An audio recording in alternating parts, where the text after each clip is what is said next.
Litigation ల్యాండ్కి ICICI bank ఇలా loan ఇచ్చింది. ఫస్ట్ ఐసిఐసిఐ బ్యాంక్ లోన్ ఇవ్వకపోవడం అనేది ఒక ఎత్తు అయితే, ఎట్లా అంటే ఇక మన కామన్ మ్యాన్ని కన్ఫ్యూజ్ చేయడం. భూమి లిటిగేషన్ ఉంటే ఐసిఐసిఐ బ్యాంక్ 10,000 కోట్లు ఎట్లా ఇస్తుంది అంటాడు.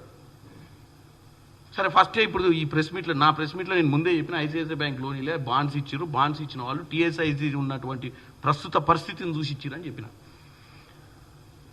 ఈ భూమి పోని, ఈ భూమికి ఒకవేళ ఆయన చెప్పిన దాన్ని కాంట్రాడిక్ట్ చేద్దాం, ఈ భూమి లిటిగేషన్లో ఉందా లేదా అనేది కోర్టు ద్వారా గవర్నమెంట్ భూమి అని చెప్పి ఆర్డర్ వచ్చినాకనే కదా, కోర్టు ద్వారా ఇది క్లియర్ అయినట్టే కదా. లిటిగేషన్ ఎప్పుడు జరిగింది? ఈ బిజినెస్ ఈ ప్రపోజల్ టీఎస్ఐసి ప్రపోజల్, ఈ ప్రైవేట్ ఇన్వెస్టర్స్ 37 కంపెనీస్ ఏదైతే ఇన్వెస్ట్ చేసినాయో ఆ ఇన్వెస్ట్మెంట్స్ మధ్యన జరిగేటప్పుడు ఈ భూమి అనేది బేసిక్గా గవర్నమెంట్ భూమి అని ఆల్రెడీ ధృవీకరించి, ఇది హెచ్సియు భూమి కాదు, ఫారెస్ట్ భూమి కాదని ధృవీకరించినట్టే. దీన్ని లిటిగేషన్ చేసింది మీరు. అనవసరమైన ప్రెస్ మీట్లు పెట్టి, అనవసరమైన ఇమేజ్లు క్రియేట్ చేసి, అనవసరమైన ఫారెస్ట్ ల్యాండ్ అని సృష్టించింది బీఆర్ఎస్ పార్టీ. సో ఈ క్వశ్చన్కి ఆన్సర్ ఆల్రెడీ చెప్పకనే నేను చెప్పిన, ఏది ముందు ఐసిఐసి లోన్ ఇవ్వలేదు. ఫీల్డ్ విజిట్ చేయకుండా బ్రోకర్ ఆధారంగా బ్యాంకు ప్రభుత్వం రుణం ఇచ్చింది. డిబెంచర్ ట్రస్టీ భూమి, ఈ పర్టికులర్ కంపెనీ ఏదైతుందో, ఈ particular company advisor cum merchant banker trust investment advisory private limited అనేది 5 ఈరోజు భారతదేశంలో టాప్ 5 కంపెనీస్, ఇటువంటి ప్రాక్టీసెస్ చేసే కంపెనీస్లో ఇది ఒకటి. ఇది ఈ మధ్యకాలంలో 7,439 కోట్ల రూపాయలు యూపీ పవర్ కార్పొరేషన్ లిమిటెడ్కి వీళ్ళ ద్వారానే నిధులు సమకూర్చిర్రు. ఏపీ బ్యూవరేజెస్ కార్పొరేషన్ లిమిటెడ్కి 11,500 కోట్లు, కేరళ ఇన్ఫ్రాస్ట్రక్చర్ ఇన్వెస్ట్మెంట్ బోర్డుకి 1,500 కోట్లు, కేరళ ఫైనాన్షియల్ కార్పొరేషన్ 726 కోట్లు. ఈ మధ్యకాలంలో వీళ్ళు వాళ్ళకు అవసరాలకు ఈ పర్టికులర్ ట్రస్ట్ ఇన్వెస్ట్మెంటరీ అడ్వైజరీ ప్రైవేట్ లిమిటెడ్ అనేది సాయం చేసింది. సో ఫీల్డ్ విజిట్ లేకుండా బ్రోకర్ ఆధారంగా బ్యాంకు ప్రభుత్వాన్ని రుణం ఇచ్చిందని చెప్పడానికి ఇది చిల్లర మాటలు. మినిమం బేసిక్ గ్రౌండ్ వర్క్ చేసుకోకుండా సామాన్య ప్రజల తప్పుతో పట్టించే ప్రయత్నం చేసినటువంటి కేటీఆర్ గారిని ఏమనాలనో అర్థం కావట్లేదు. ఎందుకంటే కేవలం వీళ్ళ 10 ఏళ్ల పాలనలో ఈ పర్టికులర్ భూమి మీద వాళ్ళు పెట్టుకున్నటువంటి ఆశ నిరాశ కావడం, వీళ్ళు 10 ఏళ్లలో ఏ రోజు కూడా ఈ భూమిని తిరిగి ప్రభుత్వానికి చేజిక్కించాలని ఆలోచన లేకుండా ప్రైవేట్ వాళ్ళ చేతికే పోతే వీళ్ళకి ఏమైనా లావాదేవీలు చేయించుకోవాలన్న దురుద్దేశం వాళ్ళకు ఉన్నట్టుగా క్లియర్ కట్ కనపడుతుంది. ఎందుకంటే ఇంత విష ప్రచారం చేయాల్సిన అవసరం లేకుండే. గత 15 రోజుల నుంచి 24 గంటలు తెలంగాణ ప్రభుత్వాన్ని భారతదేశ వ్యాప్తంగా కూడా ఏఐ వీడియోస్ పెట్టి హైదరాబాద్ నడిబొడ్డున ఏనుగులు ఉన్నట్టు, సింహాలు ఉన్నట్టు, పులులు ఉన్నట్టు, హైదరాబాద్లో జూ ఉందంటే ఎవరన్నా నమ్ముతారు? హైదరాబాద్లో అడవి ఉందంటే ఎవరు నమ్ముతారు? హైదరాబాద్లో అడవి ఉన్నట్టు చూపించడం కాకుండా ఆ ప్రక్రియ కాగానే ఫైనాన్షియల్గా కూడా ఏదో ఫ్రాడ్ జరిగినట్టు చెప్పే ప్రయత్నం చేసినటువంటి ఈ బీఆర్ఎస్ పార్టీ నాయకులు, ముఖ్యంగా సోషల్ మీడియా కానీ వాళ్ళ నాయకులు కానీ ఈ దుష్ప్రచారాన్ని తెలంగాణ ప్రజలు అర్థం చేసుకోవాల్సిందిగా. కేవలం రాష్ట్రంలో సన్నబియ్యం, పేదోడు సన్నబియ్యం తింటే కడుపు మండుతుంది బీఆర్ఎస్ వాళ్ళకు. మా హయాంలో మేము సన్నబియ్యం పెట్టలేదన్న బాధ. ఈ హయాంలో సన్నబియ్యానికి ఇంత డబ్బు వెచ్చిస్తుర్రు, ఇప్పుడు వచ్చిన 10,000 కోట్లతోటి ఇంకేం చేస్తారు అన్న భయంతో, ఇంకా ప్రజలకు ఏమైనా మంచి చేస్తారన్న, ప్రజలు ఏమైనా మంచి చేస్తే కాంగ్రెస్ పార్టీని జీవితాంతం వాళ్ళ మనసులో పెట్టుకొని వాళ్ళ గుండెలలో పెట్టుకుంటారేమో, ఈ పార్టీ చేస్తున్న పాలనను మమ్మల్ని జీవితాంతం మళ్ళీ రాజకీయాలలో ఎదగనీయరేమోనన్న భయాన్ని ఈ తప్పుడు ప్రచారాలతోటి మనకు క్లారిటీగా అర్థమవుతుంది. కేవలం ఈ కక్ష, ఈ కషి, ఈ దుష్ప్రచారం అంతా కూడా దేనికో తెలుసా? ఇవాళ ప్రజలందరికీ మంచి చేయాలన్న ఆలోచనతోటి వీళ్ళు 7 లక్షల కోట్లు అప్పు చేసి కుక్కలు చింపిన ఇస్తారాకుని చేసిపోయారు తెలంగాణను. దాన్ని అతికిచ్చి అదే ఇస్తారాకులు అన్నం పెడుతున్నటువంటి కాంగ్రెస్ పార్టీని చూసి ఓర్వలేకపోతున్నారు ఈరోజు. దాంట్లో భాగంగానే రోజుకో పిట్టల కథ పట్టుకొచ్చి పిట్టల ద్వారా మాటలు మాట్లాడుకుంటా, బుర్ర కథలు చెప్పుకుంటా, దాని వెనుక మళ్ళీ ఒక బ్యాచ్ సోషల్ మీడియాలో దానికి తగ్గట్టు వీడియోలు తయారు చేసి దానికి తగ్గట్టు తప్పుడు ప్రచారాన్ని వాస్తవాలుగా చూపించే ప్రయత్నం చేస్తున్నటువంటి ఈ బీఆర్ఎస్ని ప్రజలు గమనించాల్సిందిగా నేను కోరుకుంటున్నాను. ఈ ఒక్క నిన్నటి ప్రెస్ మీట్ తోటి తేట తెల్లమైపోయింది మనకు. వీళ్ళ మనసులో ఎంత విషం ఉందో.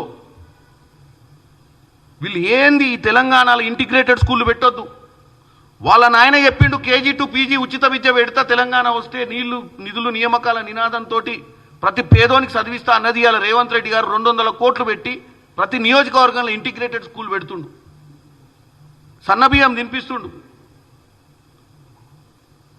యువ వికాసం పేరుతోటి వెనుకబడ్డ యువకులకు వాళ్ళ పెట్టుబడి కోసం 5 లక్షల రూపాయలు ఇచ్చి వాళ్ళకు ఆర్థికంగా ఆదుకోవాలి, వాళ్ళను కూడా ఒక మంచి స్టార్టప్ కంపెనీస్ చిన్న స్థాయిలో పెట్టుకొని వాళ్ళకు ఉపాధి జరిగేటట్టు వాళ్ళకు లోన్లు ఇవ్వాలన్న ఒక ఆలోచనతో ప్రభుత్వం పోతుంటే ఆర్థిక ఇబ్బందులు ఎన్నున్నా అవసరమా?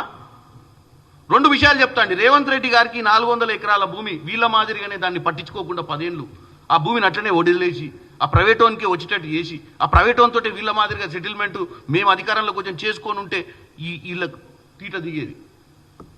ఆయన కేవలం తెలంగాణ ప్రజల ఆస్తి, గవర్నమెంట్ ఆస్తి అని చెప్పి దాన్ని ప్రత్యేకమైనటువంటి శ్రద్ధ పెట్టి దాని మీద ఎక్స్పర్ట్ అడ్వకేట్స్ని పెట్టి ఆ భూమిని గెలిచినందుక ఈ బాధలన్నీ మాకు.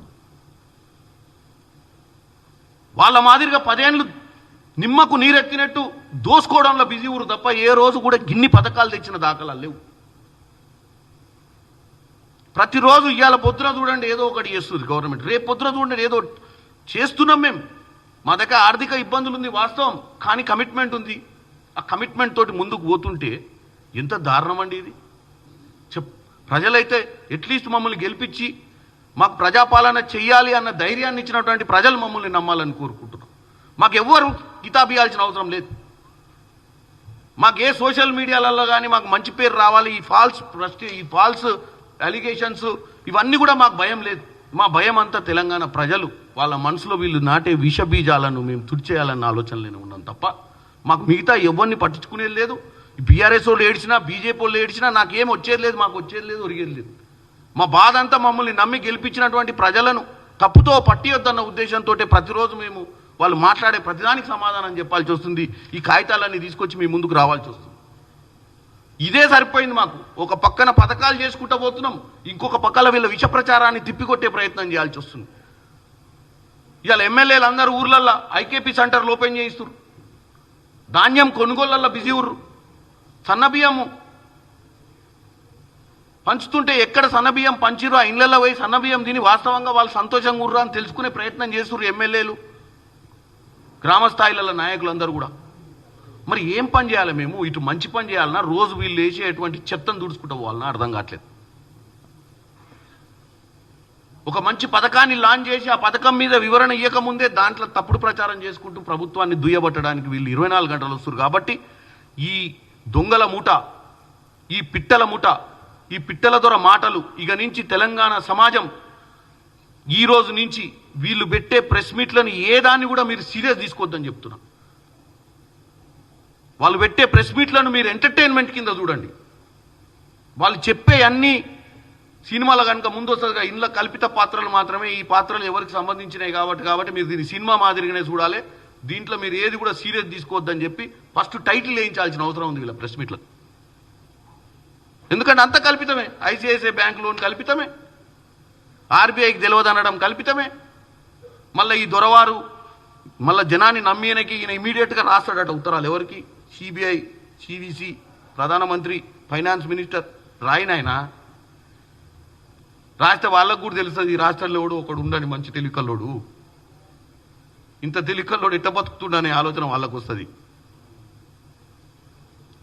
కాబట్టి నేను ఈరోజు ఈ ఇన్ఫర్మేషన్ అంతా కూడా మా గవర్నమెంట్ తరపు నుంచి కూడా పెద్దలు ప్రెస్ మీట్ పెడతారు, తర్వాత దీని మీద చాలా ఎక్కువ బ్రీఫింగ్ ఇస్తారు. ఇంకా నేను కేవలం రాజకీయంగా ఈరోజు వాళ్ళు చేస్తున్నటువంటి దాన్ని తిప్పికొట్టే ప్రయత్నాలని ఈ ప్రెస్ మీట్ పెట్టినా.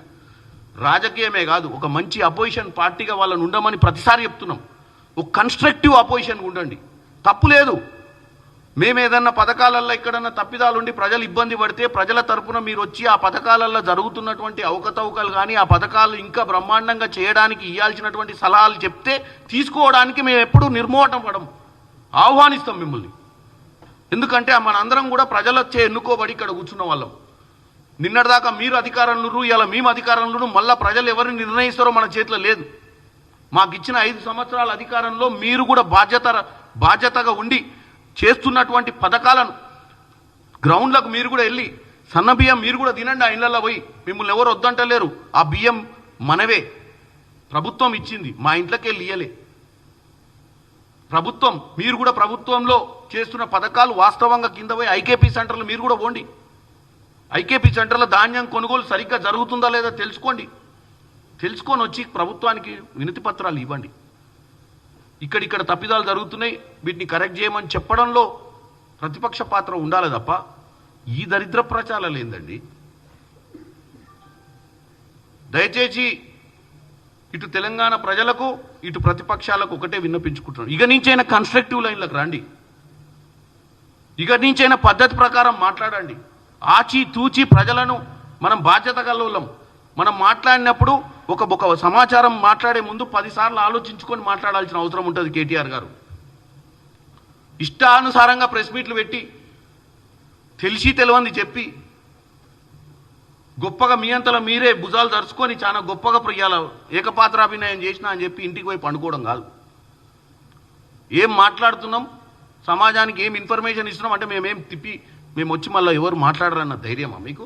మేము బీజేపీ ఎంపీ ఆయన మళ్ళీ నెక్స్ట్ ఎపిసోడ్ ఉందట కదా, ఈ నెక్స్ట్ ఎపిసోడ్లోనైనా మీరు ప్రాక్టికల్గా మాట్లాడాలని కోరుకుంటున్నాను. ఎందుకంటే మీరు ప్రతిదీ ఇప్పుడు నేను క్లారిటీ ఇచ్చిన, ఇంకా ఫర్దర్ బాగా క్లారిటీ ప్రభుత్వం కూడా ఇస్తుంది. దీని మీద ప్రజలకు తెలవాల్సిన అవసరం ఉందని కోరుకుంటున్నాను.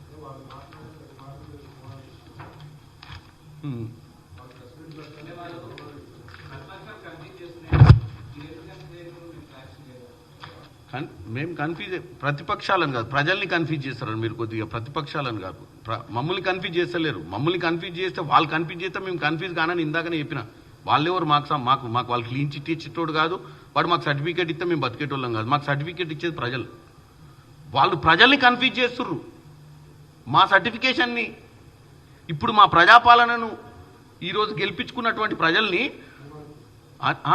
మేము 10 ఏళ్ళు ఉన్నాం, మాకు ఓటేయలేదు చూసిర్రా అని మీరు అనుభవించాలి అని చెప్పి, అనుభవించాలి అన్న విషయం ఓకే, అనుభవిస్తలేరు బాగానే. మంచిగా సన్నబియ్యం తింటారు, హ్యాపీ గురు. ఇదేంద్రని ఆయన ప్రజలంతా ఏడుతారు అనుకుంటే సన్నబియ్యం పెడితే మంచిగా తింటారు అన్న దౌర్భాగ్యపు ఆలోచన వాళ్ళ దాంట్లో కనపడుతుంది.